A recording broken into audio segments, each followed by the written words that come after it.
Total Screen proudly presents their official podcast, On Screen, with your hosts, Tyson Gifford and William Rohrig.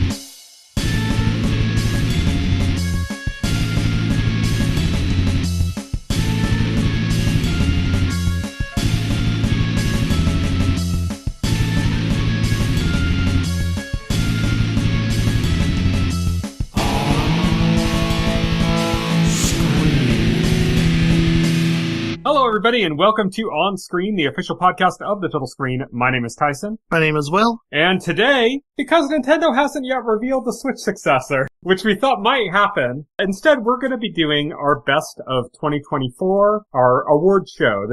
We'll call these the Willies. The Oscars, the Emmys, these are the Willies. So, in addition to that, we've got some news stories to go over, and we have our On the Horizon segment, which is where we're going to start things off.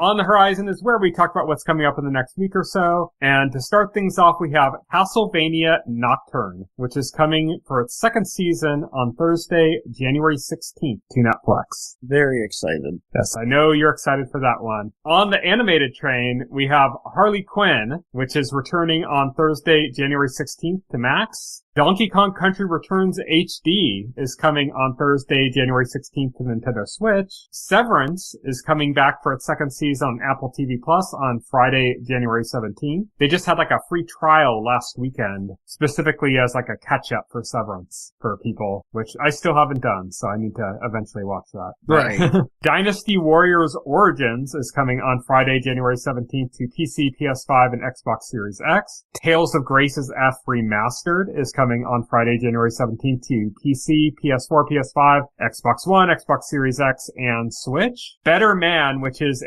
it's like a movie about Robbie Williams, like the pop singer, but like he's a monkey in it. Oh yeah, I saw the trailer. For reasons. As you do. That's coming on Friday, January 17th to theaters. Also coming to theaters on Friday, January 17th is Wolfman, which is the new Blumhouse horror movie. This one has Julia Garner from Ozark in it, and it's based on the classic Wolfman movie. So there you go. That is what's coming up in the next week or so on our On the Horizon segment. And now we're going to move on to our news segment on Beat.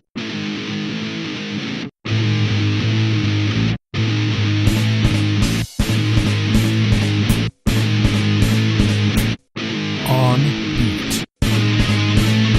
Starting off our news segment is Jason Momoa has been cast as Lobo in DC's Supergirl Woman of Tomorrow. So there's two interesting points to this, I think. One is that this is the role like Jason Momoa always wanted from like a superhero film. Like he didn't really want to be Aquaman. He was talked into it. Lobo is the character that he always liked. Lobo is the character that kind of looks like Jason Momoa anyway. Yeah. It fits in like the best possible way. Yeah. The other interesting thing is that this tells us what we kind of already knew is that Supergirl Woman of Tomorrow is kind of a cosmic movie. Well, yeah, we know that already. Yeah, we kind of vaguely heard that, but it's different between kind of generally knowing that and then hearing that Lobo's in it. It's like, oh yeah, okay, I believe you, you know? Oh yeah. Because like, James Gunn, like, when he announced it, explicitly stated it's based off of Tom King's graphic novel, Supergirl Woman of Tomorrow. Mm-hmm. Which is about her time in space, what she's going through before she reaches Earth, while Clark is on Earth. Living the simple life on the farm. Living the simple life, yeah. And how it molds her into being like a bit of like a harsher person than Clark is. Yeah. Because she's been through like more crap. That just excites me because James Gunn, I don't think he's not directing this as far as I know. No, he hasn't said anything about that. Maybe he'll get pressured into it, I don't know. But the exciting thing is that James Gunn blew us away with a cosmic movie. And to have it, him be involved, even if he's not directing it's just exciting. It's Craig Gillespie is directing Supergirl Woman of Tomorrow. I have no idea who he is. Gillespie, yeah, I don't know who he is. He directed Dumb Money, apparently. Okay. The GameStop story. I saw Dumb Money. That was, yeah, I saw that movie. So that was kind of an irreverent take on a true story. It was kind of interesting. So I don't know. It'll be interesting to see what he does. I can't really envision it from that, but it's, yeah, it'll be interesting to see. Our next news story is Robert Eggers, who is right now enjoying his, movie in the theaters, Nosferatu. He's the director behind The Vitch, I'll say, instead of Witch, because it's spelled with two V's. The Vitch. And, he also did The Lighthouse. John Malkovich. He also did The Lighthouse, and he did The Northman, and I'm just gonna say he did The Nosferatu, since all of his movies have the in front of them. He does these, like, art house takes on horror, basically. Either horror or, like, horror tinged. Like, Northman wasn't really horror, but was horror like, tinged. Yeah, the Northman was, like, different from his other output, but, yeah, it's still, like, horror, like, tinged, right? Yeah, is a good way of putting it. Beautifully shot stuff. Everything he's filmed is look gorgeous, you know. And so, like, this is an interesting choice for a Labyrinth remake, because when you think of Labyrinth, you think of David Bowie, you think of Jim Henson Muppets. You're not really thinking like, oh, yeah, that's so Robert Eggers.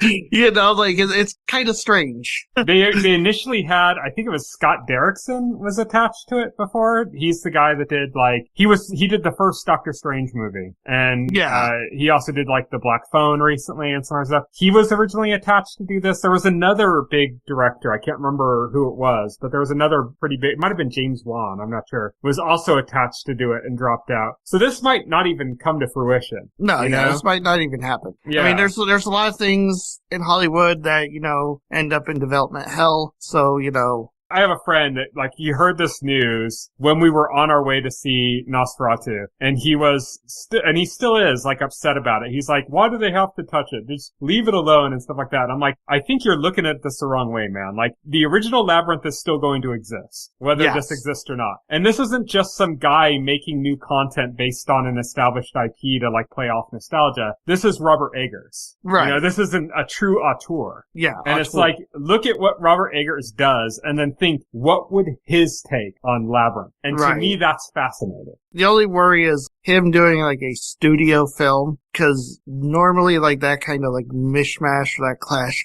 cannot result in, like, the best of products. See also David Lynch's Dune. Yeah, I mean, how studio is this, though? Like, we don't know. I mean, if this is kind of a smaller budget... Jim Henson, right? So this is Disney. Yeah, Disney but I mean, all of his movies were studio. All of Eggers' movies are studio movies. None of them are, like, true independents, you know? Right. The question is he going to make this on a small budget and with a lot of creative control, or is he going to make this like a huge grand epic and have to sacrifice a lot of his creative control in order? Is it still going to involve Muppets? The next generation of Muppets. Yes. I don't know. It's intriguing to me. He's the kind of name that you'd attach to this. If I just heard like they were remaking a Labyrinth and they didn't say anything about who was attached, I'd be a little bit cautious and a little bit nervous about it. But hearing Robert Eggers attach this, it's just such like, I can't imagine him doing this. And that's what makes it interesting to me. His take on it has to be so very different from what the original was. It's gonna almost assuredly really highlight the darker parts into like just the straight focus of the entire movie. And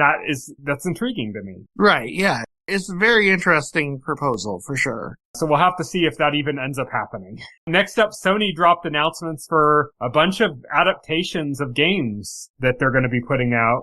2 movies and an anime. The movies are Helldivers, which is Helldivers 2. The game is like it's one of the biggest hits of the year. And Horizon Zero Dawn, that's a little weird to me. That feels like Sony's been trying to force that into being a thing, and it just isn't happening, and they just keep trying to force it into happening. Horizon Zero Dawn did okay. It's not like bad by any means, or it's not like it reviewed very poorly or something, but they keep trying to like turn it into a thing. They made like, they did a collaboration with Lego and made like a Lego set. It's like, I'm sure there's like other properties that would be better suited for a Lego set. Then after that, they made like a Lego game and they even put it on the Switch of all things for like a Sony property. And now they're doing like a movie for it. To me, it feels like almost they're desperate to turn it into a thing. Right. Oh, yeah. I mean, Sony is, like, going the route of they want their properties to be multimedia properties now. Yeah, I mean, like I said, Helldivers makes sense because Helldivers blew up this year. It was like everybody was talking about it. It was a big thing, you know. Horizon, I think it's kind of unfortunate. The first Horizon launched opposite Breath of the Wild, and the second Horizon launched opposite Elden Ring. Yeah, it So, did, yeah. you know, it's like, it doesn't feel organic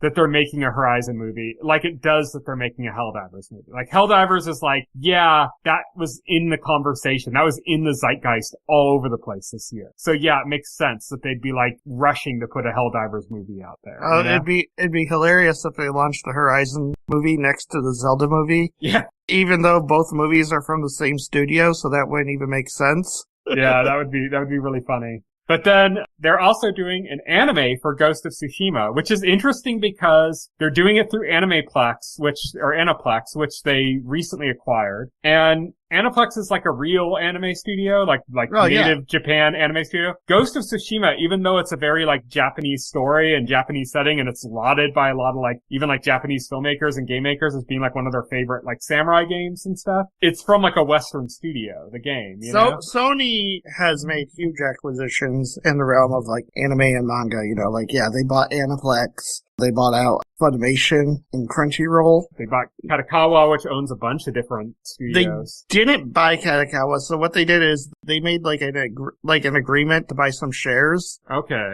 An agreement that like Katakawa is gonna like work with them in like developing anime and other things. Okay, that's good news then, because I was like, they're gonna like, that's a huge chunk of content they'd be taking if they bought that. Oh yeah, absolutely, yeah, and it did not end up in a full buyout.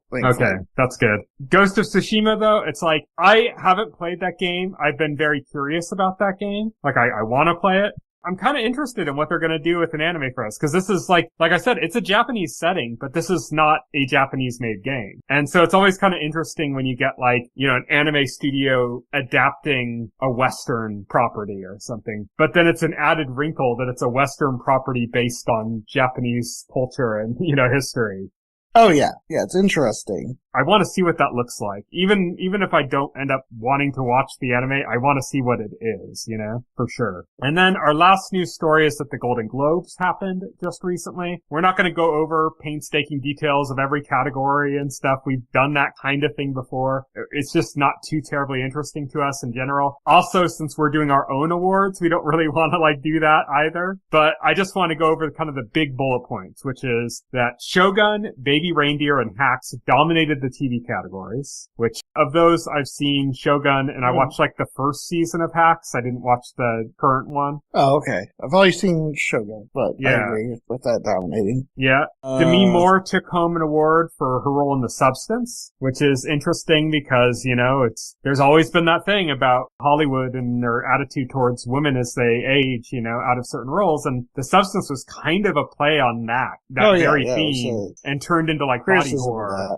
And then she won a Golden Globe for it, you know? So that's kind of exciting news there. Colin Farrell won for The Penguin, so that's good news. He was great in that. Very transformative role. I mean, it continued on from his role in The Batman, playing the same character, but just a very transformative role, so it's a good pick. And Best Picture went to The Brutalist for drama, which also ended up winning for Best Actor and Director in the drama category. So that's the Golden Globe Awards, and that's our news segment. And now we're going to move on to our final segment, which is our Best of 2024. We don't have a bumper for it, so Will's just going to sing one right now on the spot. What? Oh, the best of 2024. There you go, guys. Stay tuned for more. That's our glorious new bumper for the best of 2024. Yes. Look forward to it never again, since next year will be the best of 2025. It'll be an all-new composition. So when we do a best of awards for our thing, we always have done like different categories. We've done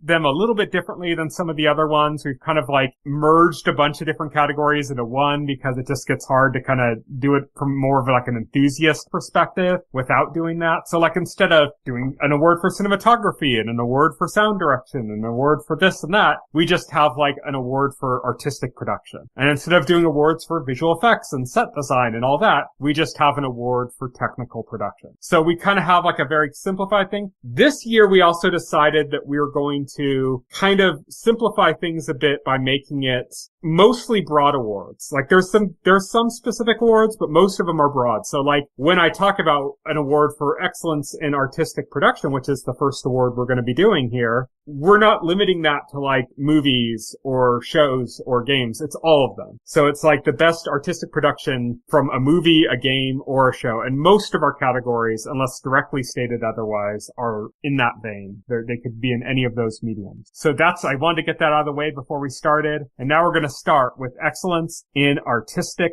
production. I want to start with a footnote one first before we even get to a runner-up, and that is that Beetlejuice did not win for either of us, but I'm putting it here as a footnote just because although I've been very critical about Oppenheimer and Christopher Nolan's choice to go like fully practical and avoid CG and all that kind of stuff, for Oppenheimer in ways where it didn't even make sense. I think that Tim Burton doing the same thing for Beetlejuice actually really worked because it made it like feel directly in line with the original movie. And so I wanted to give it some credit for that before we get into our actual runners-up and winners. Why don't you give us your runner-up for excellence in artistic production, Will? Runner-up is Fallout. I just like the design of Fallout, the design of its world, like the retro futurism. Mm-hmm. Look, they nailed the aesthetic from the game, so. Yeah, they nailed the aesthetic. Oh yeah, absolutely. Absolutely. It fits right in. They did a fantastic job with that, I thought. Yeah, they did a good job. My runner-up is Furiosa. I just think that has George Miller's works in general, especially his Mad Max universe stuff, has such a signature to its look, such a unique signature. And even within that framework, each individual one kind of has its own look to it as well.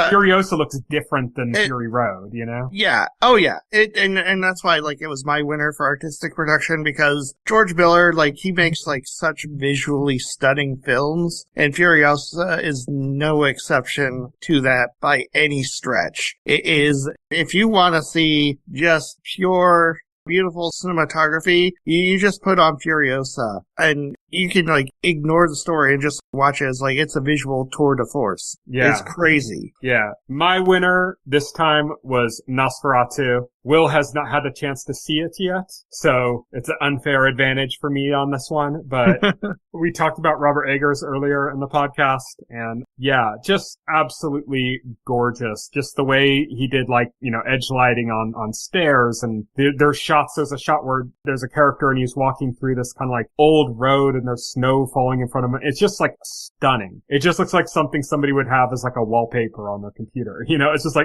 gorgeous piece of art, and it's all in motion, Every shot's a painting, basically. Absolutely beautiful. That one for my excellence in artistic production. I mentioned before, if we're going to have excellence in artistic production, we also have to have excellence in technical production. Absolutely. For this one, I got another footnote that I want to address before we get into our runner-ups and winners, and that is Kingdom of the Planet of the Apes. I wanted to give this one a footnote because I think this movie was kind of slept on. I think a lot of people haven't really paid much attention to it. And I watched the reason I want to put a focus on this is I watched a quarter crew video where they were talking about some of the special effects, and there was some shots in this, some effect shots in this that absolutely blew away everybody on the couch at quarter crew. And I was watching it and they were pointing out why the shots were so amazing. Particular, there's a scene where one of the characters is who's an ape is in a river and he's being taken away, and the way they did wet hair and stuff is mind blowing. It's beyond what you'd think CG could do. And yeah,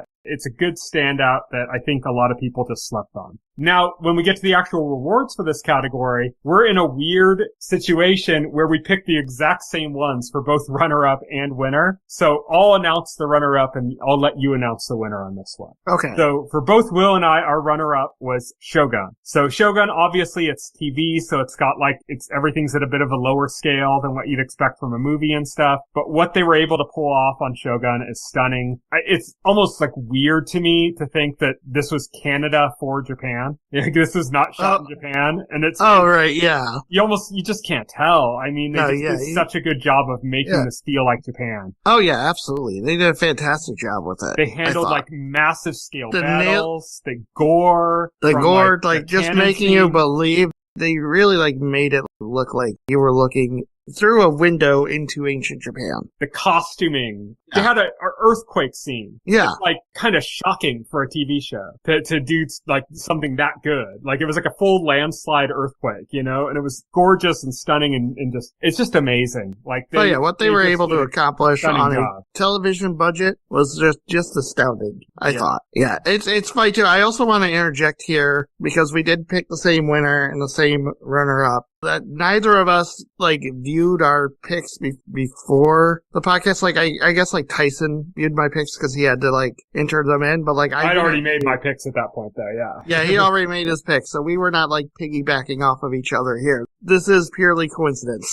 Yeah, yeah. But my winner, and Tyson's winner, our winner for excellent technical production was Dune Part 2. And it's because Dune Part 2 is a massively technically impressive film. Denis Villeneuve is a master. I think he's like, honestly, we've talked about Robert Eggers and now we're talking about Denis Villeneuve, and those are like the two kind of directors to be watching right now. There's like the two directors everybody should be paying attention to. And I agree. They both had major big movies out this year. Absolute stunners, both of them. And yeah, Dune Part 2. Oh, just a stunning movie, you know? Yeah, it's a gorgeous, stunning movie. I mean, it could even, it was in the running. They filmed out in the desert too. You know, they filmed out in the desert with real sand dunes. They had to have people like combing the sand, literally to like erase traces of the crew and stuff, because they really filmed it in those conditions. Which is crazy. Yeah, I mean, you look at like the amount of effect shots that has, and that there's like sand blowing, like real sand blowing, and they're pumping in effect shots with that. You know,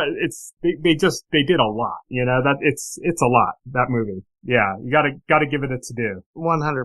Absolutely. Our next category is Best Performance. I'm gonna let you tell me your runner-up first. Okay, my runner-up was Colin Farrell as Oswald Cobb in The Penguin. I mean, just a tour de force performance. Transformative role. Yeah, oh yeah. He completely disappears into that role. You can't tell. I would dare anybody to tell me who that is if they don't already know. If they didn't already know that was Colin Farrell, if they didn't like look at the credits, don't look at the credits. I would like if I showed like people a picture and had them guess what actor is this. Nobody could give me a correct answer. Yeah, unless they already knew. yeah. Unless if you didn't know, you can't. That's how. I mean, but it's more than just the makeup. Even it's the performance. I mean, there's no hint of Colin Farrell in there. Yeah, he just completely disappeared. Yes, and it's amazing. Yeah, and the way that they turned the Penguin into like this multi-layered, complex character, and the way in which Colin Farrell like navigates that and hits all those notes is just it's fantastic. Yeah. So my runner-up was Chris Hemsworth as Dementus in Furiosa. I wasn't expecting this to be as interesting of a character as it was. I think Chris Hemsworth deserves a lot of credit for what he put into this character. Just from the voice to the look to just like the way he moves. He's kind of, it's very interesting because he's a big, tough character like a Thor, except he's kind of weaselly in a way that like Thor is not. And that's kind of more front and center. And the way all of that comes through is like really interesting. Oh yeah, absolutely.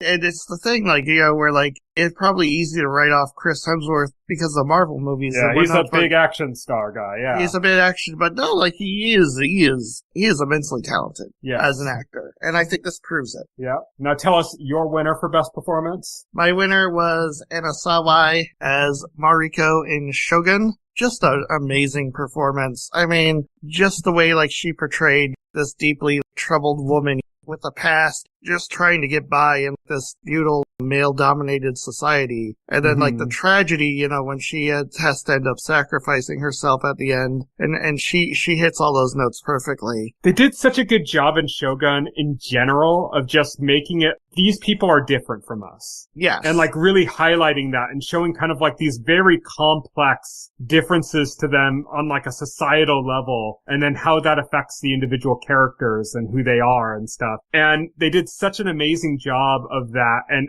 her in particular in that role where she's got this kind of romantic connection to this character and he doesn't get it. Like, he just doesn't, you know, and that plays big into her performance. I think it's just like really stands out. And my winner is also a complex female character in a hard situation, and that is Kristen Melody as Sophia Falcone in The Penguin. Oh yeah, amazing. That episode 4 of The Penguin, man. Yeah, episode 4. That was like, yeah, that's one of the best episodes of that show. Like, crazy. It was so good. She deserves all the awards. Like I said, when I got to this particular award in like the process, like this actually took me the most time because there's so many great performances. Yeah, just on TV. Just on TV alone to choose from. And it was difficult coming to a consensus because like I want to like give everybody props for this. I want to give like all these people the best performance award. Like, to be honest. Yeah, that's the supporting actor who played like Oz's like apprentice, you know, or whatever. Like, he was amazing too, you know. His mom was amazing. It's like everybody was amazing in that show. And then so many other things just in TV. Like we talked about Shogun with your winner, Hiroyuki Sanada. Yeah. Could have easily went with him. Yeah. You know, like, it's crazy. And that's just TV. Then you get into like film and stuff and it's like, Jesus Christ. Like, the performances this year, you know? Oh yeah, absolutely. We ate this year. Yeah. Our next category is Best Cast, and I'm going to start off with my runner-up, which was, well, actually, I'm going to start off with a footnote again, which is Deadpool and Wolverine. Mm-hmm. And I don't want, we already did a spoiler cast on it, but that's the main reason I picked it. There are certain castings that they were able to get into Deadpool and Wolverine that gave me like an audible gasp. Oh, yeah, in the theater. Like certain ones, not just one, like a few. Yeah, I don't want to talk about them in case people haven't seen them because you can, you know, we already talked about it. Yeah, this is not, we talked about it in our previous podcast. We don't need to spoil it again. Yeah, but there's just some things where they just, it's not even the talent of the cast itself, which is already good, but it's just the fact that they were able to pull certain people in for certain roles and certain timings. It's impressive on like a technical level from like the casting alone, you know? So I wanted to kind of give that a little highlight. It did not get my runner-up or my winner, but I just wanted to kind of highlight that first. Now I'm going to start with my runner-up, which was Shogun. We already mentioned, you know, you talked about Anna Sawai and her role. We talked about Hiroyuki Sanada, you know. You know, like, Cosmo Jarvis. Yeah. As John, you know. We even got a Lost alum. Yeah, we got a Lost alum. Yeah, we got 2 Lost alums, actually. That's right.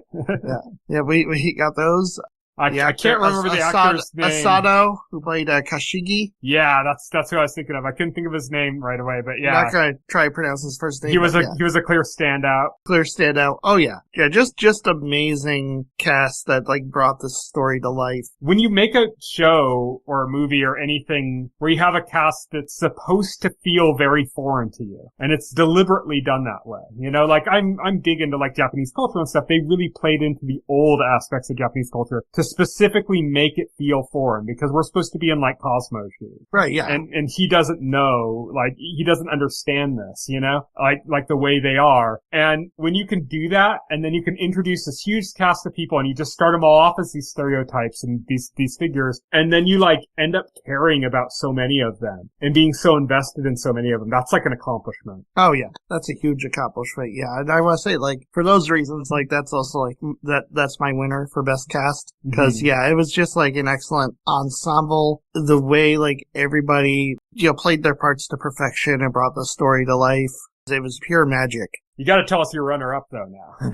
Because you told us your winner is Shogun. Yes, because you were already talking about Shogun. Yeah, my runner-up for this category was Fallout, because I think, like, it's got, like, just a wonderful ensemble cast there, you know. Yeah, I'm glad you brought it up, because somebody had to give Walton Goggins his due. Exactly. It's a law. It's required. We would be in deep trouble if somebody didn't give Walton Goggins his due. Oh, yeah, right, yeah. Gotta give Walton Goggins his due. Ella Purnell as Lucy is great, you know. The Michael Emerson. Michael Emerson was in it briefly. Part of him was in it for longer. Another Lost alum. Yep. You know, we keep running into those. Kyle MacLachlan, you know? Oh man, yeah. Kyle MacLachlan was great, yeah. The actor who plays Maximus is great. I'm not sure of his name off the top of my head. Fantastic cast. Fantastic ensemble. Ensemble cast. Oh yeah, absolutely. I gave my winner, I think, and I'm guilty of this too, but I think in general, whenever people give out awards for things, they usually lean into more dramas and stuff, you know? And I think that that's kind of a sin that we all commit, including myself. And I decided, since this was the last season of a certain show, that I really wanted to try to break that, in this category at least. And so, for Best Cast, my winner is What We Do in the Shadows. I mean,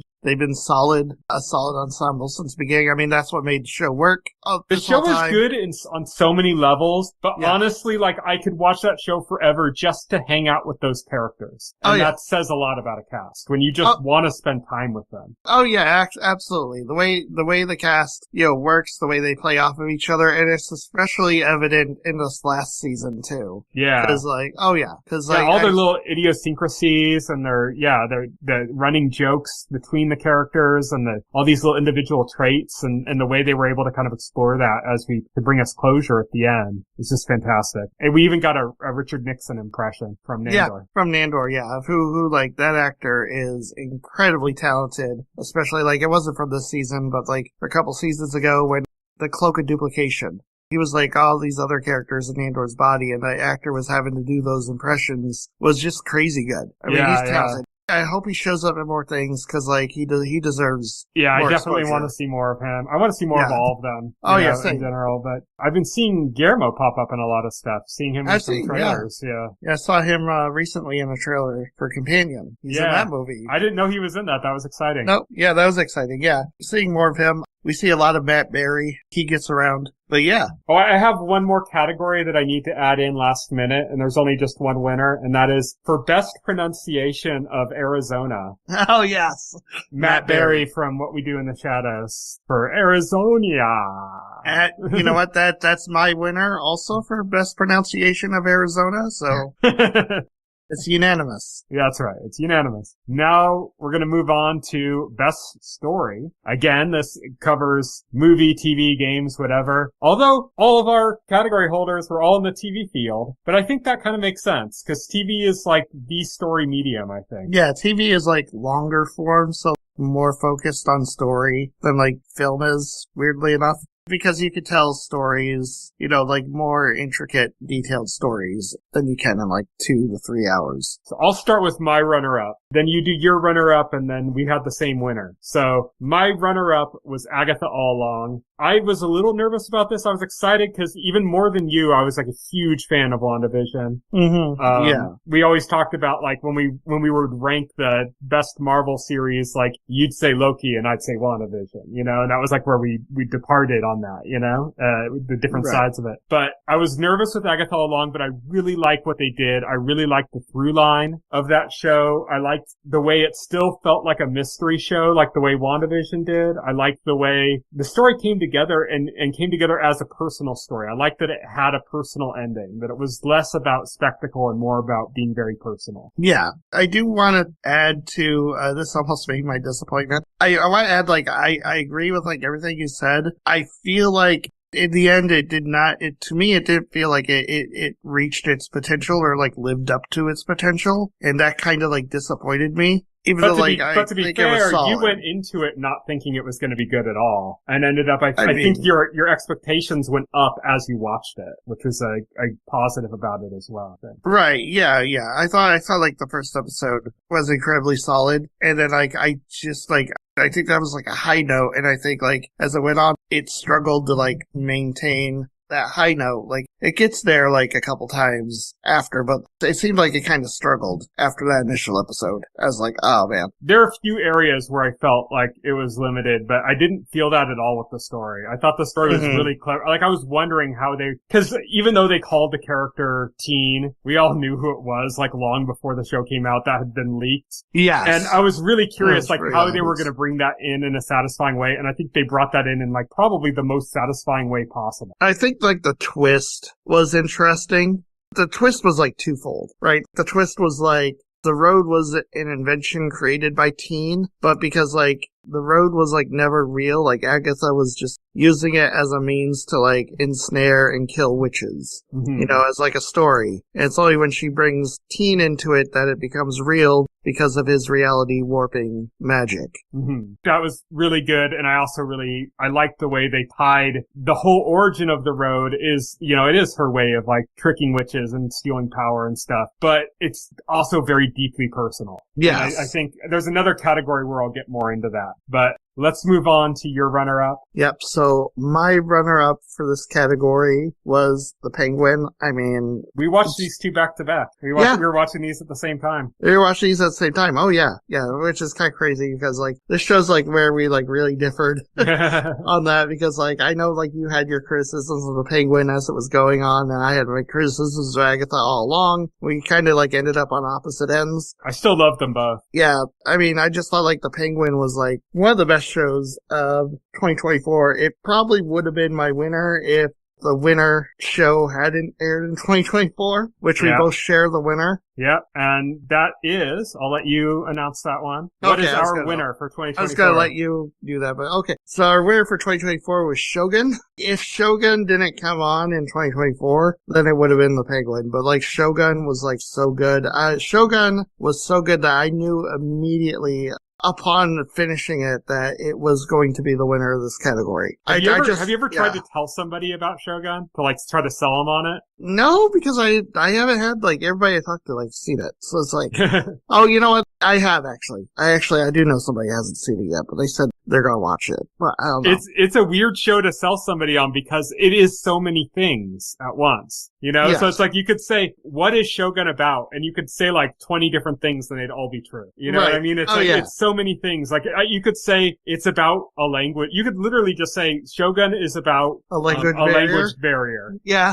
You know, you could say Shogun is about culture shock. Yes. You could say, you know, Shogun is about it's a fish out of water story. Yeah, there's like so many different things you could do, and every single one of them is equally true. Yeah, it's just amazing. It's Japanese Game of Thrones. Yeah, you could say that too. You know, a lot of people did. A lot of people did. Yeah, there was a lot of comparisons to Game of Thrones. Yeah, I think it's a little bit unfair. I think it's unfair. I think it's its own thing. You know, there is the political intrigue and like the wars and stuff, but I think it's a bit of an unfair comparison. I think Shogun is very much its own thing. I also think like one of the biggest complaints I have about Game of Thrones, even though I loved Game of Thrones, one of the biggest complaints I had is that it fell into that trap of oftentimes portraying itself as smarter than it actually was. Like the characters weren't doing smart things most of the time, you know? Right. Oh yeah. Shogun is like, on the other hand, the characters are doing multifaceted, brilliant things throughout the entire run.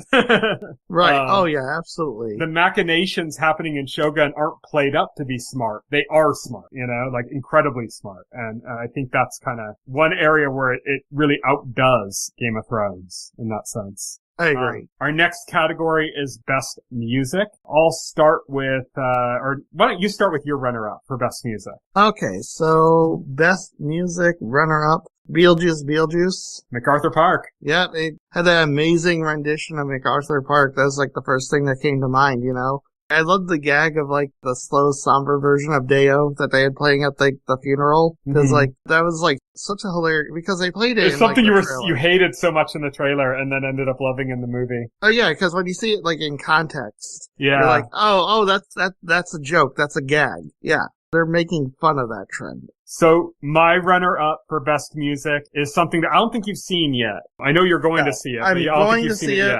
I'm probably going to start it tomorrow. Yeah, it's a show that's ending next week, or ending this week, I think, maybe. Oh, okay. I think tomorrow might be the last episode, I think, actually. Oh, interesting. Okay. So yeah, it's a good time to jump in and binge it, and that is Creature Commandos. Now, obviously, this is a James Gunn created series, and like a James Gunn series, you expect a banging soundtrack. This has a soundtrack of music that I really don't know. It's not like when you watch Guardians and you know all the stuff. It's closer to like Peacemaker, where like most of the songs are from bands you've never heard of. Like it's got that hair metal vibe, but most of the songs are like these modern hair metal bands that you've never heard of kind of thing, you know? James Gunn has like an eclectic taste in music, And he really has like a deep appreciation and passion for like deep cuts or stuff like outside of the mainstream. He uses music to shape an identity of a show too. Yes. And it's like Guardians of the Galaxy, it isn't just like, oh, this is all of James Gunn's favorite music stuffed in the soundtrack. It's obviously not. Because then you watch like Peacemaker and you're like, this is a very different soundtrack. But it's like also equally as tied in as it was with like Guardians of the Galaxy. And then you watch like Creature Commandos and it's like, it's very like Eastern European, like almost like ska-like. It's weird. And it fits. It fits the themes of that show so hard, but it's so different from what you've seen in other like James Gunn properties, and it just works. I think it's interesting, and I think once you watch it, you'll see where I'm coming from on this one. Nice. So tell me your winner for best music. So my winner for best music was Deadpool and Wolverine. I mean, the way it used, like modern pop songs in its soundtrack was just like done in like a really awesome way. Like every song popped with like the scene it was put in. Like it just notably fit the scene. Like a Prayer. Yeah, Like a Prayer was like one of the most memorable scenes in the film. You're not going to forget that. I also had the great dance intro with Bye Bye Bye. Yeah, Bye Bye Bye. Yeah, oh yeah. They're just like, they're common pop songs everybody knows, but like the way they're used in the film is just like really well done. Yeah. I thought. Excellent soundtrack on that. My pick for best music is Agatha All Along. I said that I was going to expound upon some of the meaning of this series, and here's where I'm going to do it. They created a song for The Witch's Road. It's like a central part of the song. That song is a character in the show. They sing it like 100 times. Yeah. In different variations, different versions. And it's literally a character in the show. Right. And when you find out the origin of it, it's a gut punch. It's like there's so much to it. But then beyond that, the score for the show is excellent. The Death theme. This is the introduction of Death to the MCU, and her theme is like amazing and just makes you feel like it's such an ominous score every time she shows up. Oh yeah. So the fact that they were able to both have this song that becomes a character in the show, but also that they have this score that's like really strong too, and just gives you the right vibes to be just enthralled into the series, I think is a big part of what really drew me into the series. Yeah, I mean, that's fair. Now, our next category, I said some of the categories are not going to be tied to, or most of the categories are not tied to specific mediums. This one is an example of one that is, and that is best gameplay, loop, or hook in a video game. So these are only for video games. So I'm going to start with my runner-up, which is stacking jokers and effects in Balatro. So Balatro is basically, I've heard it referred to as like poker 2.0. It's like you're playing poker, but you have all these variables that change things up. But what makes it really interesting isn't so much the variables itself, but the way you stack the variables. Because if something gives like plus to your multiples, and then something else gives times to your multiples, you want to put the times after so that you get the most points. You see what I mean? Like it's all, you have to kind of like hack the game. That's what it feels like. It feels like you're hacking the system. Like you're going, okay, if I rearrange these in just the right order, then instead of getting the 2,000 points I need to win this hand, I'm getting like 250,000 points, because I just happen to have the right cards in the right order, and I just stacked them just perfectly for this one play. And there's something just so satisfying about that. It's the most addictive part of the game. And if you watch anybody playing this game, that's what you're going to be seeing, is them making these crazy combos and stuff. And you make those combos by stacking those jokers and effects. Nice. So that is my runner-up. Tell us what your runner-up is. My runner-up is Nintendo World Championships. I'm going to be honest, I didn't play a lot of games this year. So it's kind of a shallow pool. But like, Nintendo World Championships is pretty fun. It's a pretty shallow game, but like, it's all about speedrunning, and it gives you like these specific chunks or like sections of old NES games, and it challenges you to like get the best time in there. And it's pretty fun trying to get the S rank, but then when you see like other people's like scores, like trying to like beat them, it's a pretty fun, it gets pretty addicting actually. It's a pretty addicting gameplay loop. And it carves out chunks. Like it's not like you always are playing like a full level or something. Like it specifically will carve out chunks that are like the most interesting parts for that challenge. Oh yeah. I think there's only like a couple games in there where like the ultimate speedrun challenge for that is like to just play through the whole game as fast as possible. I think the only ones in the game that have that are like Super Mario Brothers 1 and the original Donkey Kong. Have you like do speedruns of a full playthrough, but like that's it. Mm-hmm. It's like Zelda 2. It's like, get to the power-up bag on this bridge as fast as possible. Or Zelda 1, it's like, kill all the enemies on screen as fast as possible in like this one room in the dungeon.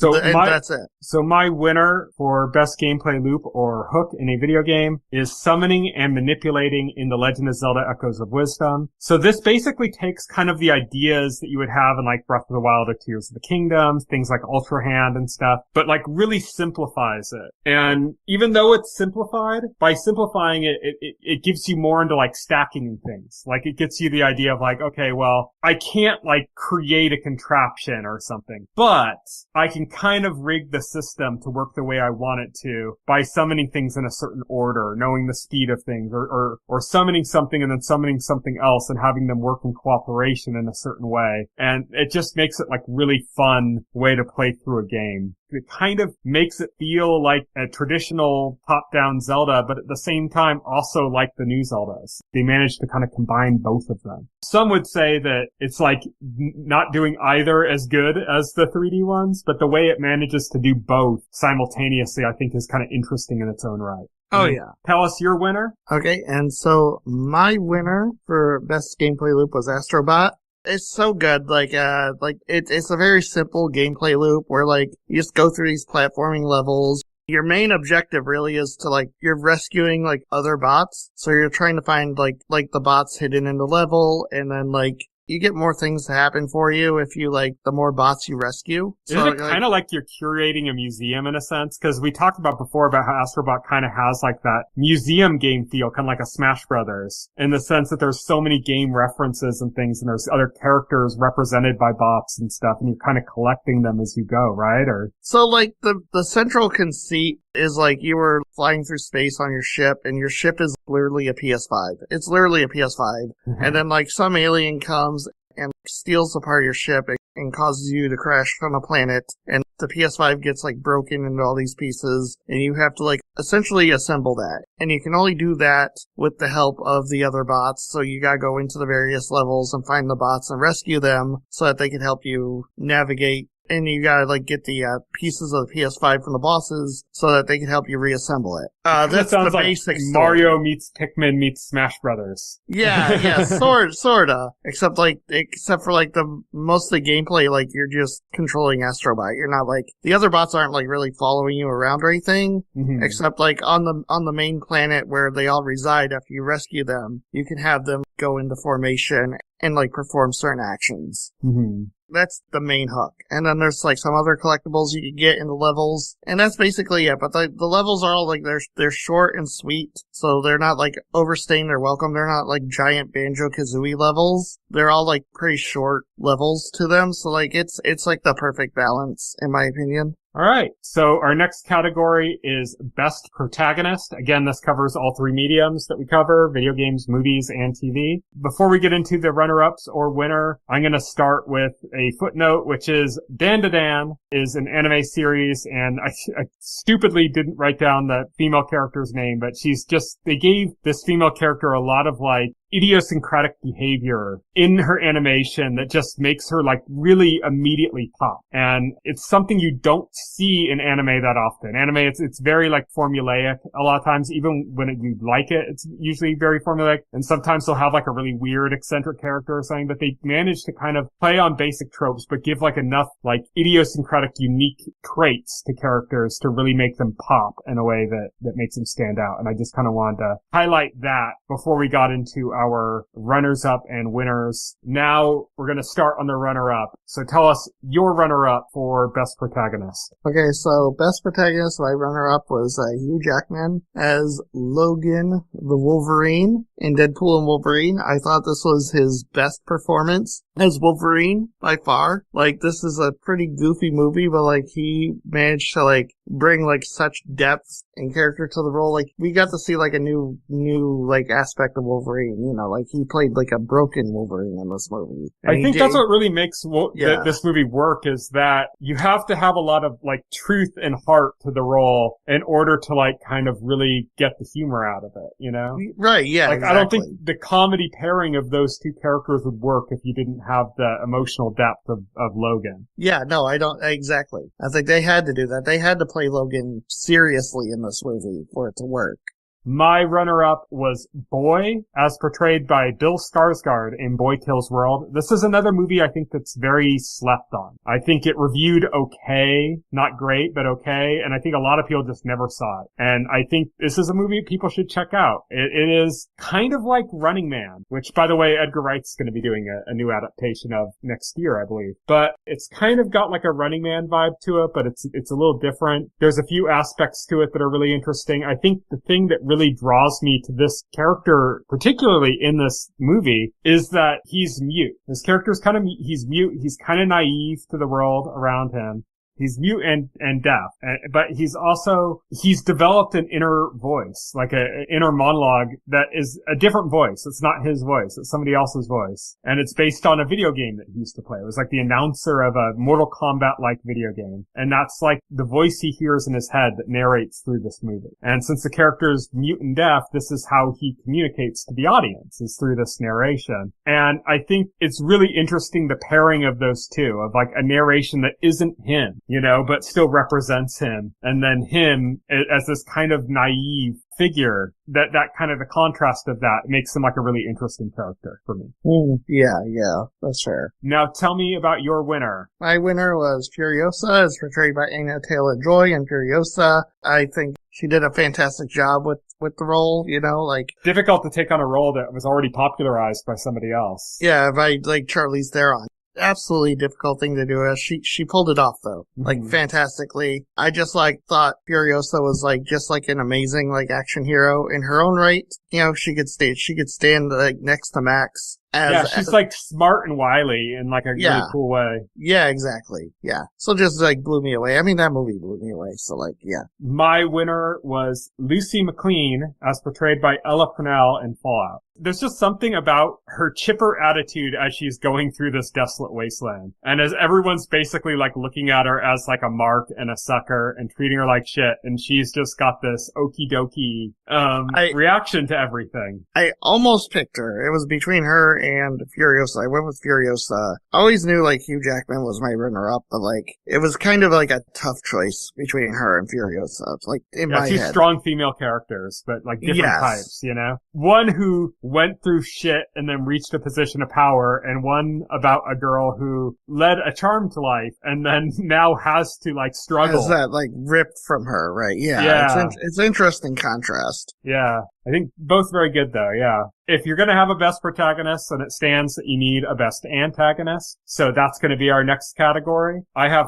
2 footnotes for this one, which are ones that neither of us picked for either of our categories, but I kind of wanted to point out just because they're interesting. One is Kaiju number 9 from the anime Kaiju number 8. And what I think is interesting about this character is that they did a parallel between the protagonist and the antagonist, where the protagonist is this character who's a human and something happens to him and now he can turn into a kaiju. And the kaiju are seen as these kind of mindless but big major threats. Kaiju number 9 surfaces as a kaiju who can then disguise himself as human. And he's a kaiju that can think and plan, and he introduces this concept to this world where nobody had thought kaijus were thinking creatures before. They were just walking disasters. And I think that kind of parallel makes him a really interesting character because he doesn't really understand human culture, but he's trying to fit into it to hide himself. And he's curious, and it's just that whole portrayal of that character is very interesting to me. The other footnote I made is Beetlejuice, which I'm how could we leave him out? It was really hard. Yeah, I considered Beetlejuice. I did. I did too, definitely. Yeah. Oh yeah, absolutely. He was on the short list. It's just, yeah. So again, this is another thing where so many good prospects. Yeah. I had to include Beetlejuice in this just because, we didn't pick it. And it's Michael gotta Keaton, give a shout out to Beetlejuice. It's a classic character that I've always loved since the first movie came out. And Michael Keaton, even after all these years, Michael Keaton still has the juice. Still put in a fantastic performance. All right, so let's start with our runner-ups. We have the same runner-up, so I'll announce this and then let you get to, or I'll announce this one and then I'll get to my winner and then you can do your winner. Interesting, we came to the same runner-up, but yeah. Makes sense. Our runner-up is Dementus, as portrayed by Chris Hemsworth in Furiosa. Again, we talked about this earlier, about how Chris Hemsworth just did an amazing job with this role. Dementis is like this crazy villain, like we said before. Like, he has this like air of strength to him, like he's a strongman, but he's also like this weaselly, sleazy guy at the same time. You know, He's got this kind side of him that feels kind of like Predator-ish, you know? Yeah. And I don't mean like the alien Predator. It's like the side of him, you know, like he's a con man, right? Mhm. So like he's obviously like a big guy, and I think he uses his physicality to scare people into like submission. But like personality-wise, like he's this weaselly con man. He's kind of like that type of personality. He's an egomaniac. He's a huge narcissist. He's also got a little bit of Joker in him. He's got a little bit of like watch the world burn kind of in him too. Yeah, and he's just a fun villain. He's just a fun villain. And I loved like watching Chris Hemsworth portray him, put in that performance. So my winner for best antagonist is Count Orlok, as portrayed by Bill Skarsgård in Nosferatu. The same actor got my runner-up for best protagonist for a completely different role. Yeah, yeah. Kind of funny how that worked out. The other relation I can make to this is that it's similar to what your winner is going to be, in the sense that it's a completely transformative role. This is like what your winner is, in the sense that if you were to like watch this movie and not know who is in it, I challenge you to guess who this is. He completely disappears into the role, into the same way that we talked about before. I have not seen a single picture of Count Orlok from this movie, so I don't even know what he looks like in here, so that'd be interesting. Yeah, I mean, it takes a long time into the movie for you to see him too. Like, they purposely keep him kind of mostly out of view, and I think that's to its benefit. It's like the best way to handle a character like that, is to kind of be in the shadows, you know? Right, right. Yeah, it's a stunning performance. Oh, the voice, man.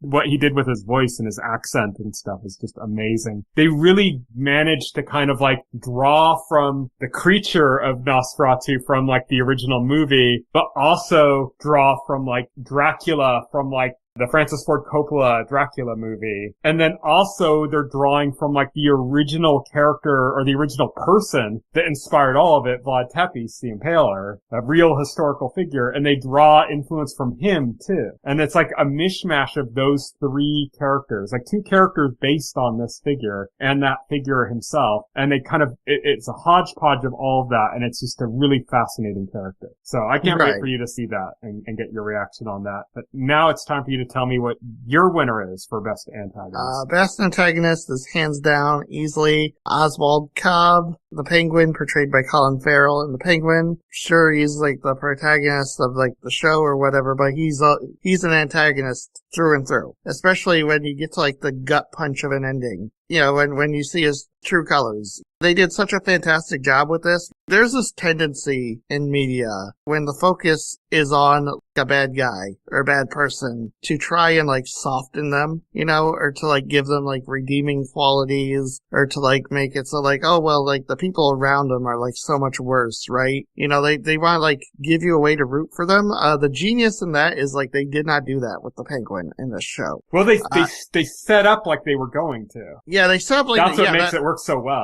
That's the sleight of hand. The sleight of hand is like the way they design this character. What makes it so good is like, as physically repulsive as he is like a very charming person. He knows like how to work people, how to say things people want to hear. He could be like really charming, and they don't just like use that against the other characters of the show. They use his charm to like charm the audience into like rooting for him, you know, until you get to the ending. And then you're like, oh no, this guy is a total psychopath. He's irredeemable. Like, oh no, yeah, exactly. It's brilliant. It's brilliant. And again, that portrayal, the way Colin Farrell like does it, it's perfect. It just works. And by the time I got to the end of that show, I was like, that is the most evil man in fiction. That is definitely like the best antagonist of the year. So our next category is best platform of the year. This can refer to a console. It can refer to a channel on TV. It could refer to a service, like a streaming service. Any kind of means by which you can access content, basically. And that can include what my runner-up is, which is theaters in general. I had some issues with theaters this year, but there were also a lot of good movies that came out this year in theaters. And, I think when I was going over my list, I was kind of surprised, like, how much I actually saw that was, like, just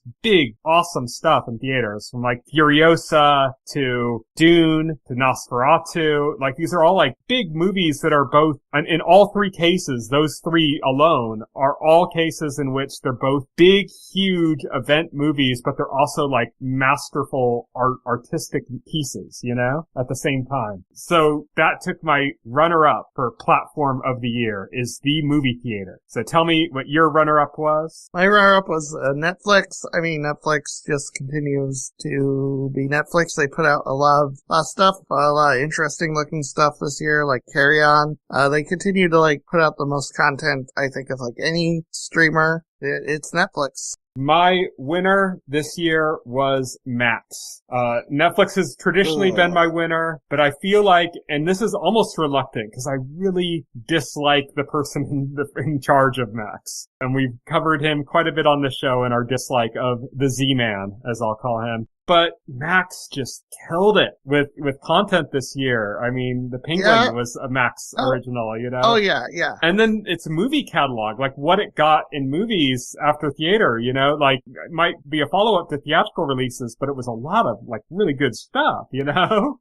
They kind of monopolized, like, the best content as far as, like, movies, and they had a good, huge chunk of the share when it came to TV shows as well. And here's the thing. I wanted to make Max my winner for all the reasons that you stated. All valid, perfectly valid reasons. I was actually ready to, but then I remembered, no, they're removing legacy content at an alarming rate. They've removed, like, the majority of Cartoon Network stuff from there, most recently Teen Titans, and I'm just thinking, no, I'm not going to reward that. I'm not going to reward the removal of, like, all your legacy content. That's why it was a reluctant pick for me. Yeah, and with that in mind, I could not come around to giving Max an award for this category this year. For the last couple of years, I was in the same boat, but this year it was just too much. There was just too much stuff on Max. Oh yeah, there's so much good stuff. It should be. I would say that it should be my winner. It should easily. Especially with how much I've gone on about, like, the Penguin in this entire podcast.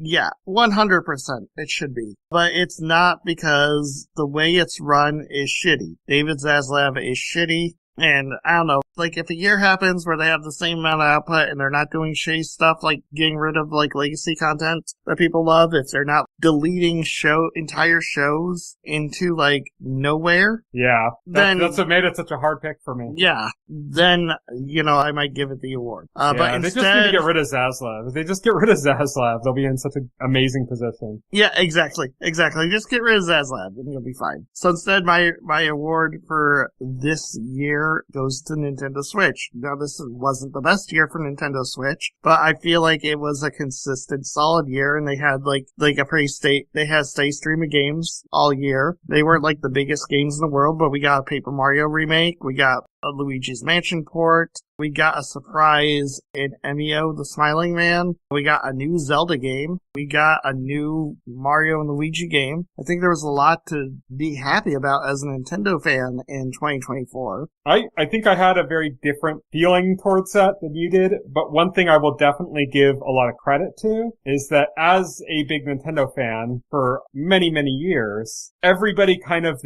that's been in that position, that's been a big Nintendo fan for years, through generations, knows that the last year of a Nintendo system is just a fucking desert. It is. And this has got to be the best last year of a Nintendo system ever. We got a new first party game almost every month for this year. Yeah. I think December was the only month without a release. I think in general, I saw the lineup as kind of disappointing this year, but when you take into context that it's a final year of a Nintendo system, it's like punching way above what should be expected in that regard. Oh yeah, because with like the Wii U and the Wii, like it was a total died in a whimper. Yeah, they just gone. Total desert of content. Yeah. Yeah, definitely. Our next category is Best Comedy. So let's start with your runner-up. Okay, so my runner-up was Beetlejuice. I thought it was an amazingly hilarious movie. I mean, I love Michael Keaton's performance as Beetlejuice. I loved all the jokes that they had with like Delia and stuff. I just thought the MacArthur Park sequence was that was probably like the funniest sequence in the entire movie. Just a fantastic job, I thought they did with the whole thing. So my runner-up, and I have to kind of explain myself here first. When we do our comedy, drama, and action, which are the category awards we're going through right now, we kind of made a point that we weren't going to treat it so much as genres, but as content. So like, you could have a movie that's nominated or a show or something that's nominated in all three categories if it has all three of those categories. Yeah, I don't think like it makes sense to do it like genre-wise, because I think we're a lot of what we're getting now is like we're getting content that straddles the lines between genres. The lines are getting blurred. And I think you can say Beetlejuice is a horror movie and be justified, but you can also say it's a comedy. And I think it works out like that. And that's why my runner-up is Deadpool and Wolverine, which would be primarily seen as like an action movie, but a comedic action movie. But you could also put it in there for drama in certain parts, you know? Oh, yeah. I think it straddles the line for all of those. But when I think about that movie, I think about the humor. And that's what takes precedence for me when I'm going over my picks. And Deadpool and Wolverine was probably the funniest movie I saw in theaters this year. And it was just funny from beginning to end. It was audacious. It was bold. It was just really, truly funny. And it went for some pretty personal deep cuts. I mean, there was a joke about Hugh Jackman's recent divorce in the movie, you know? I mean, yeah. It cut hard, you know? And it did all that. And all those things led into like giving the movie a lot of heart too, like in the way the characters interacted with each other through that. And I just thought it was probably the funniest time I had in a movie theater in the last couple of years was Deadpool and Wolverine. Now we're going to move on to our winner, which we picked the same thing. What we do in the shadows. It was an excellent send-off to the show. I thought the conceit they did for final episode was perfect. And it's funny because, like, thinking back of it, the entire season kind of leads into the last episode where, like, they just run this last season like it's a normal season. Like, nothing's different, like, nothing's ending. There's no impending sense of anything ending. And then you get to the final episode and it begins like a normal episode, then abruptly it stops, right? And I love like the conceit is like the show ends because the documentary film crew says they're done and they got enough footage and they're leaving. I love that that's like a conceit of like a format for a show now, like that whole mockumentary thing. The Office kind of started it, you know, but a lot of shows have done it and they've done it in different ways. Like The Office kind of did it with the conceit that a documentary was being made and then just kind of like forgot about that as the show went on. It just kind of like said, well, just forget about that. And then you take a show like Modern Family and it's filmed in that same kind of way with like confessionals and stuff, except there is no documentary crew. It's just like the format of the show. It's just using that format. But then you have like What We Do in the Shadows, which kind of does The Office or almost like it does like The Office setup. Then it kind of moves more in like a Modern Family direction where it's just kind of like, oh, you know, forget about that. That's just part of the format. But they always, and then they remind you. Yeah, they always acknowledge there's a documentary crew, like, in What We Do in the Shadows. They're always, like reference and acknowledge that they're there. It'll happen, and it's kind of like, oh shit, I forgot about that. Like, there's an episode, I think it was in the second season, where Guillermo's accidentally winds up with a group of, like, vampire hunters, and they go to, like, a house with these vampires, and there's a part where, like, the vampire hunters that were there, like, escape, and they run out, and all of a sudden, all the vampires in the room turn and look at the camera. And it's like, oh shit, yeah, that's a guy. There's actually a guy there's actually a guy there, he gets killed. Yeah.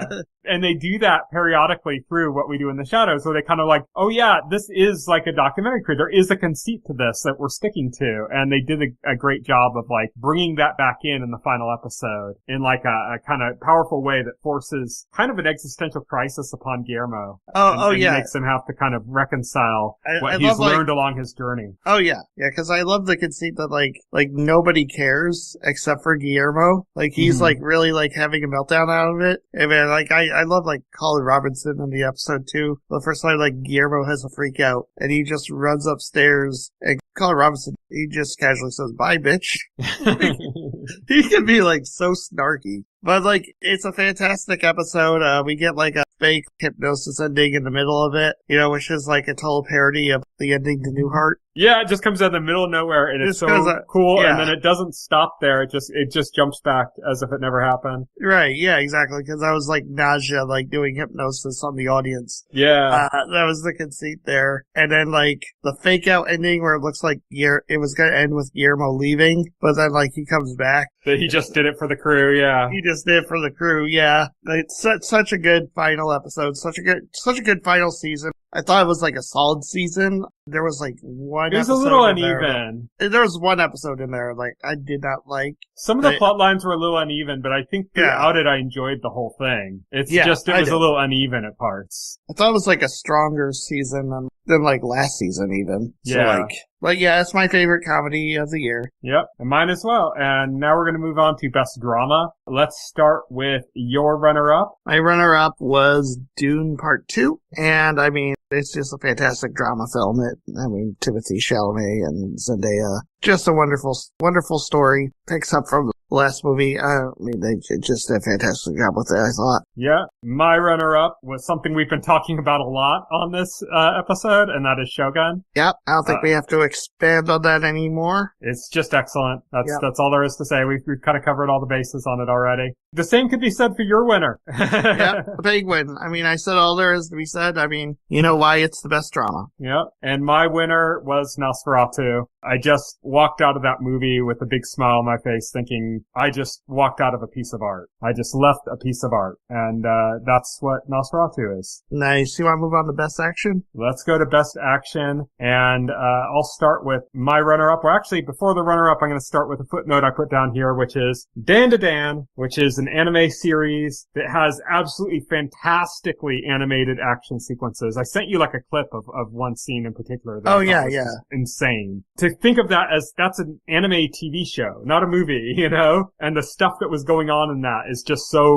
insanely detailed and it's just beautiful. I just wanted to give a special place for that, even if it didn't win my winner or runner-up things. But now I'll go into my runner-up, which is The Fall Guy. The Fall Guy is a movie adaptation of the Fall Guy TV series from the early 80s, I believe? It's basically a love letter to stuntmen. They even broke a world record for a specific type of stunt. It was a car roll, like how many rolls you can get a car to do. They actually broke a record for a stuntman making this movie that's a movie about stuntmen and about honoring stuntmen. I think that's just kind of like a cool meta twist to it, that they just decided that they're going to do that. Like, we're making a movie that's going to honor stuntmen. Let's break a world record for a stuntman. Sounds good to me. Right, yeah. And it ends up being just a really fun movie throughout. Like, besides all the stunt and action, it's got just like, it just has a good cast, likable characters, and like, it's funny and it's sharp and it just does everything right in that way. And then on top of that, it's just a huge love letter to like over the top crazy stunts. And if you like that, if you like watching that stuff, you need to check out The Fall Guy, because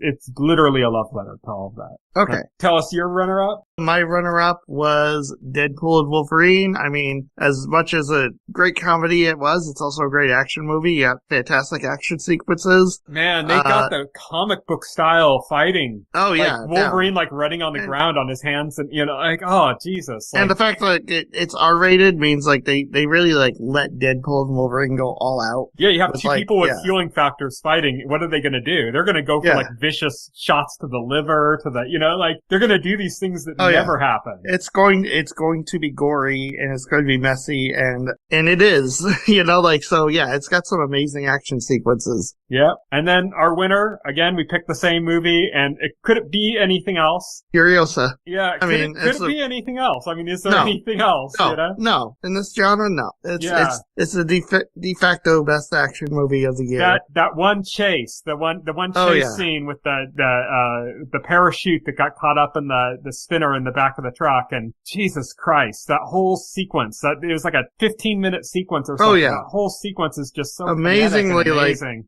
Amazingly like long and intricate action sequences. I mean, that's why George Miller is the best. Yeah, it's just a stunning piece. Now we're going to go on to Best Animated Movie, Show, Cartoon, or Anime. We're going to start off with a footnote here, which is you cheekily put something in here that's actually from last year. I mean, it's just barely from last year. I mean, come on. In December. It premiered in United States theaters in December of 2023. I mean, that's just like, okay, sure. I'm off by a month. And that is, The Boy and the Heron is our footnote. It was a great movie. Didn't quite make it because it's not from this year. It would have been my winner, but it's disqualified for being released in December. Okay.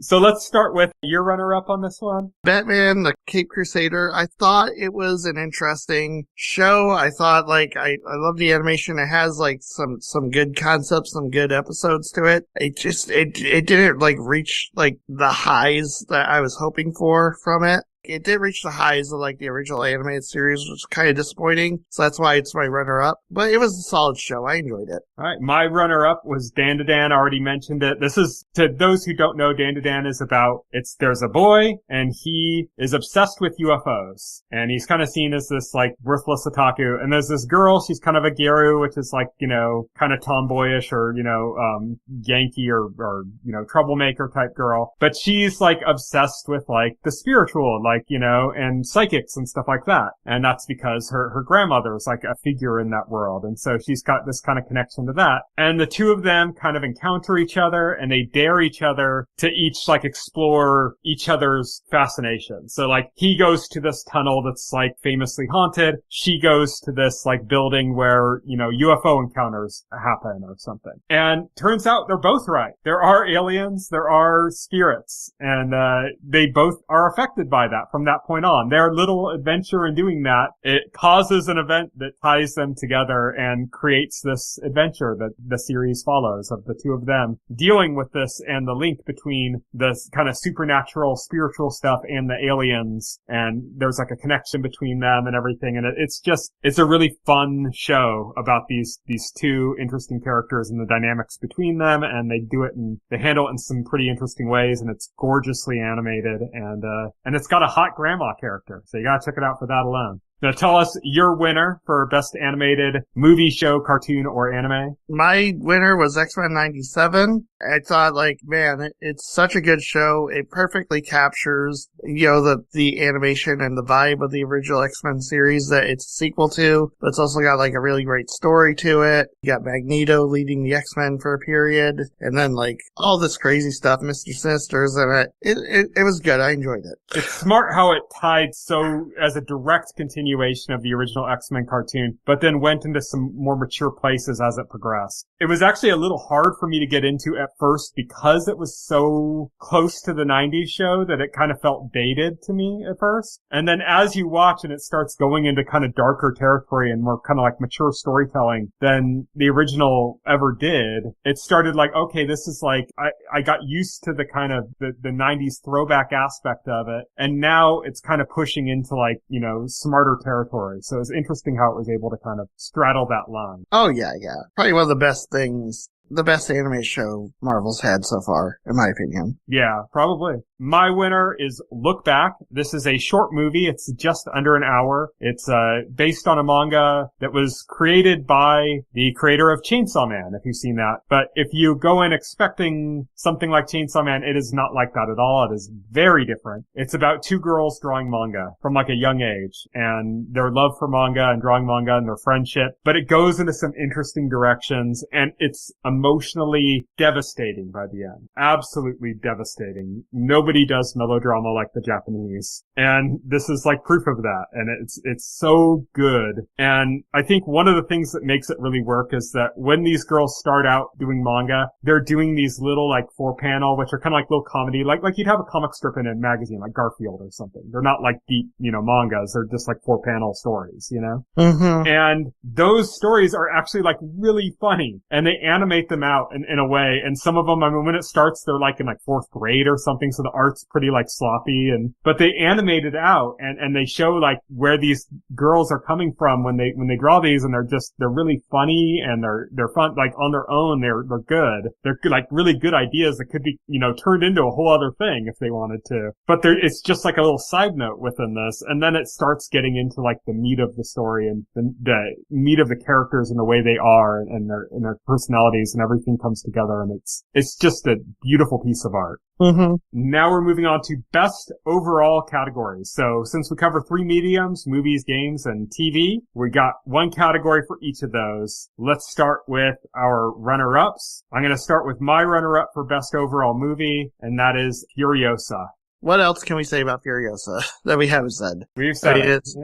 We've said it. We said it. What was your runner-up? My runner-up was Deadpool and Wolverine. Again, it's got all the pieces. It's funny. It's got great action. It's got amazing cameos. Watch it, definitely. And my winner was Nosferatu, which, like Look Back, is just a piece of art. Nosferatu is just a piece of art. It's gorgeous. I can't wait for you to see it. I can't wait to see it myself. And my winner was Furiosa. Yep, which would have been mine if it wasn't for a little movie called Nosferatu. So yeah. We've talked about Furiosa a lot already. It's fantastic. Let's go to best overall game. Now we picked very different things here. You didn't have a runner-up on this one, so I'll start with my runner-up and then go directly into my winner, and then you can tell me your winner after that. Okay. My runner-up is The Legend of Zelda: Echoes of Wisdom. Until recently, this was my front runner. Like you mentioned this earlier, and I'll concede as well that I have not played many games this year. I have played all 3 new games this year. Everything else I played is from a past year. It's older. It's stuff that I've been playing off and on forever. I've been playing old games, so yeah.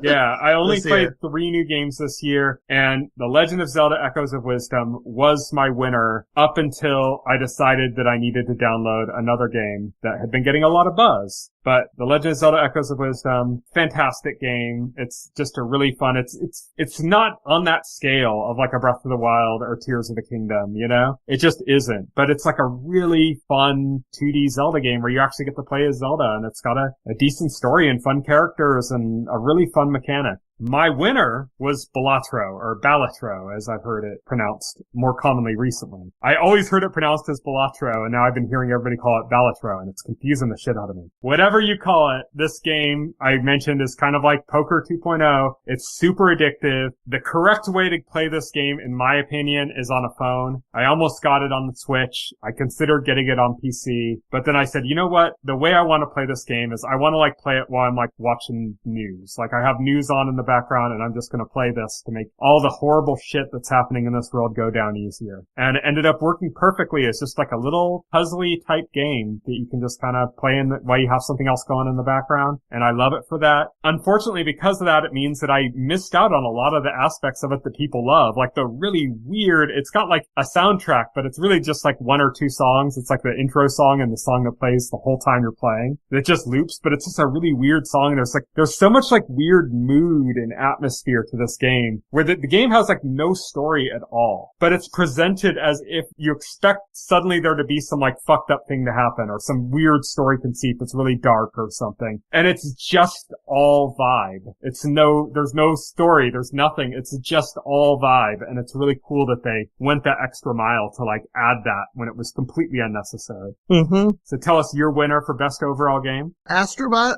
For all the reasons I stated before, it's just a great fun platformer. This is a contender for your GOAT, isn't it? For game. It is. It's just an amazingly tight, consistent platforming experience. I recommend it to everybody. All right. And then lastly, we have best overall TV or streaming series. Again, I have a footnote here because neither of us picked this one, but What We Do in the Shadows, I have to put as a footnote. I mentioned it when we covered the show that there are things about this show that are amazing that nobody even talks about. Just the way the practical effects are handled, the way the set dressing's done, just the art direction and everything. It's everything about this show is amazing, but it's also such a funny show that people just kind of gloss right over all the other amazing things the show is doing just to talk about how funny it is. And I thought it would be worth mentioning that this is a show that's good on many levels, even if the one level of it just happening to be incredibly hilarious is the one that everybody talks about. There's more to it than just that, and I think that's what makes it impressive. But neither of us picked it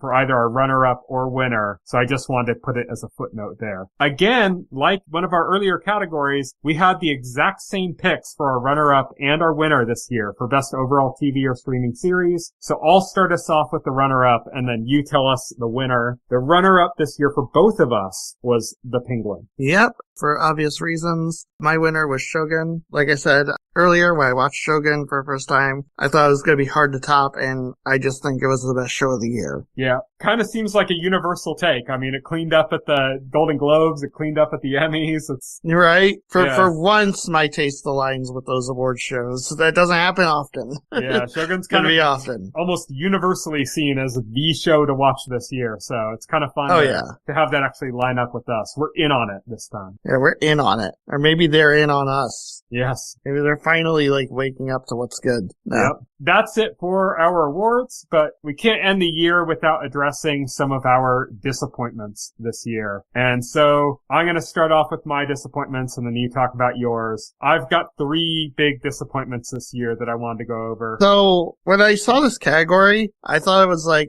I read disappointment. I thought like, okay, what's the biggest disappointment of the year? I didn't know, realize we could do multiple. So that's why I only have one. But then again, you could throw in more if they come to you at the moment. Just thinking I can't think of many things this year that disappointed me that much. So it's kind of I don't know. I kind of struggled with this. Yeah. So my first disappointment this year is my local Regal theater. Regal being the brand of the theater. I kind of had a hard time because I initially had just written down movie theaters, but then I also gave movie theaters my runner-up for best platform. And I'm like, how do I rectify that? How do I make sense of that it landed in both territories? And I think the thing is that a lot of my issues with my movie-going experience this year had to do with my local theater, the one that I go to. And the fact that they were remodeling, and they happened to remodel a lot of it at once, which meant that there'd be a lot of movies out that I wanted to see. But guess what? None of them were playing at my theater, because my theater only had 4 movies playing at a time, and they were all the biggest, most broad appeal movies, mostly kids movies, or really generic horror film stuff Paranormal Activity type movies, which I have no interest in. And that was basically all that would be playing for months on end at my local theater. And sometimes we'd go out of town to go to another theater, another Regal, so that we could actually watch movies that we cared about, that we wanted to watch, because they just have nothing. I sometimes they would have movies that we'd want to watch, and I'd watch them, and then another month would go by and they'd have the exact same lineup in the theater. So really hampered my ability to just enjoy going to the movies. Which is kind of sad, because last year we had all sorts of issues with movie theaters, and as a general experience, because of the strike and because of just other issues in general that were still being played into. I mean, there's still issues coming up from COVID and lockdown and stuff that are causing issues with movies. And all of that was happening last year. And then this year I was so excited to get kind of just back in on movies and the movie going experience. And then it was just kind of hindered by my local movie theater's decision to basically remodel more than half of the theater all at once. Which was very frustrating for me personally. It's a very personal disappointment. My other disappointment, and you put this as your top platform, but it was Switch. And as I mentioned, when I said it, I agree that for a final year of a system, this is a great year for a Nintendo system. Nintendo's last years of systems are miserable usually. This is probably the best year for it. But it is still a last year of a system. And I felt like there just wasn't a lot that was calling to me. There was a lot of stuff that looked okay, but there was very little that I was actually excited about on the Switch this year, which was a little disappointing for me. And then my last disappointment was Netflix. There was some good stuff on Netflix. There was a dearth of stuff on Netflix, a lot of stuff on Netflix. But there wasn't, almost none of my picks. There wasn't, any must-see. Yeah, I go over my list of stuff, and, I don't think there's anything from Netflix on Netflix only made my runner-up because I could not justify Max. Yeah. It's just that reason. None of my picks are from Netflix this year, so it's kind of okay, yeah, it's weird, but it's also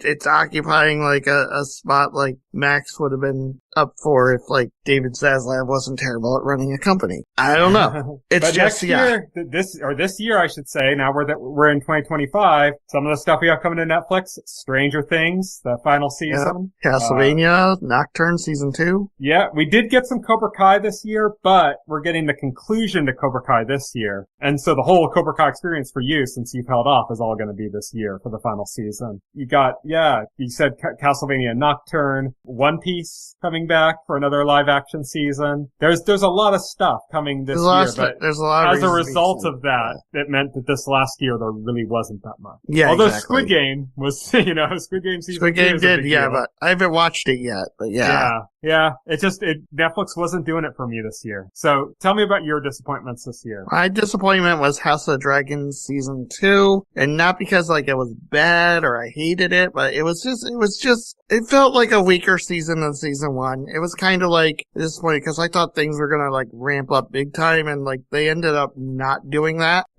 So it feels like another. Oh yeah, we're leading up to like the big stuff. It's like cool, and like also like where it kind of ended was the season ended. I was kind of like, wait, that's it. That's where we're gonna end the season. For like I was okay with that. I felt okay with that. Like I was fine with putting off the big events for next season, just because it means there's going to be more time for it next season. To actually get into those kind of like huge sequences and stuff. So I'm fine with that. I think my biggest issue with season 2 of House of the Dragon was Daemon Targaryen's journey. Like a big nothing. Yeah. I liked his character journey. I thought the way he evolved by the end of the season, was like interesting, but yeah. I like where he ended up, but man, it was just what a slow, monotonous journey for him. Yeah, it was kind of like, every time they cut to him, it was like, oh, come on.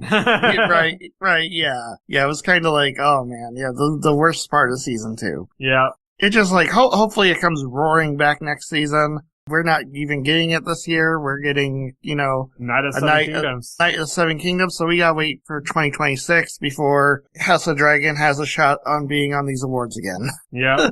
All right. So that's it for our podcast. Next week, we don't really have a clear plan of what we're going to talk about next week. I think we're both hoping we're going to be talking about We're hoping for Switch 2, maybe. But, so, we come up with something else. You think you could get through Creature Commandos? How many episodes is that? I think it's 7 half-hour episodes. I'll try. How about that? I'll do my best. We'll goal to be ready for the possibility of maybe Creature Commandos, with the hope that we don't have to because the Switch successor will be announced. And that'll be our conversation if that happens. So you guys should know basically what our topic's going to be, because if before this podcast comes out, the Switch successor is announced, then you know that that's what we're going to be talking about. Otherwise, we're going to try to do Creature Commandos. If not, maybe get in touch with me and we'll figure something else out. Okay, sounds good to me. All right, so that is it for our show. Thank you, everybody, for listening. You can follow me on Twitter and Blue Sky. I'm at Tyson Gifford. You can follow Will on both of those platforms. He is at FoxHero. You can check out our website, thetotalscreen.com. If you go to our website and open up a container story for any of our podcast episodes, you'll find all of our links to our social accounts and our RSS feed for the podcast, our SoundCloud page. All of that's there. You can also subscribe to this podcast through your favorite podcast client of choice, like Apple Podcasts or Pocket Cast, and the entire backlog of this podcast, as well as additional content and our last podcast, the weekly set that we did before. We did 300 episodes.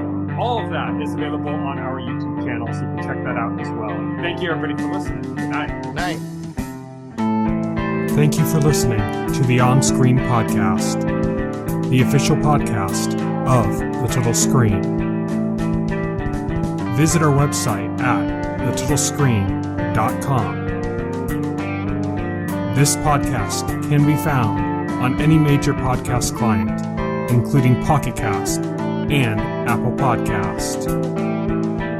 The entire backlog of this podcast and other content can be found on our YouTube channel.